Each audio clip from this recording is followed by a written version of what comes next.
Hello ചങ്ങൈമാരെ, എന്തല്ല, ഞാനങ്ങനെ reaction videos ചെയ്യാറില്ല.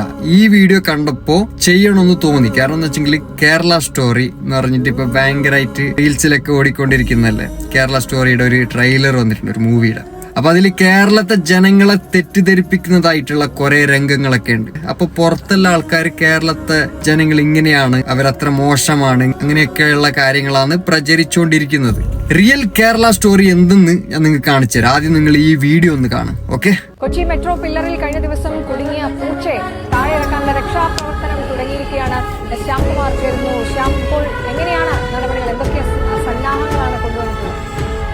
മെട്രോ ട്രാക്കിന്റെ പില്ലറിന്റെ ഇടയിൽ ഒരു പൂച്ച കുടുങ്ങിയിട്ട് പോലീസുകാരും നാട്ടുകാരും ഫയർഫോഴ്സ് എല്ലാം കൂടിയിട്ട് അതിനെ രക്ഷിക്കുന്ന ഒരു രംഗമാണ് നിങ്ങൾ ഇപ്പൊ കാണുന്നത്. ഈ ഒരു കാഴ്ച ഇന്ത്യയിൽ, കേരളത്തിലല്ലാതെ വേറെ ഒരു നാട്ടിൽ നിങ്ങൾക്ക് കാണാൻ പറ്റൂല. മനുഷ്യർ പോലും ആക്സിഡന്റ് ആയിട്ട് റോഡിൽ കിടന്ന് ചോര വാർന്ന് മരിക്കുമ്പോൾ പോലും നോക്കി വീഡിയോ എടുത്ത് ആസ്വദിക്കുന്ന പല സ്ഥലങ്ങൾ ഇവിടെ ഇന്ത്യയിൽ തന്നെയുണ്ട്. മനുഷ്യന്റെ ജീവന് പോലും വില കൽപ്പിക്കാത്ത നാടാണ് പലതും.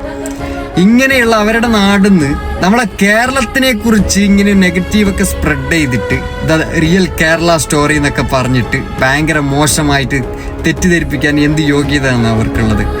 ഈ ഒരു സംഭവം കാണാത്ത ആൾക്കാരും കാണണം. നിങ്ങൾ എല്ലാവർക്കും ഷെയർ ചെയ്യണം. എല്ലാ ഇന്ത്യൻസും കാണണം. എന്നിട്ട് അവർ തന്നെ പറയണം യഥാർത്ഥ കേരള സ്റ്റോറി എന്താണെന്ന്.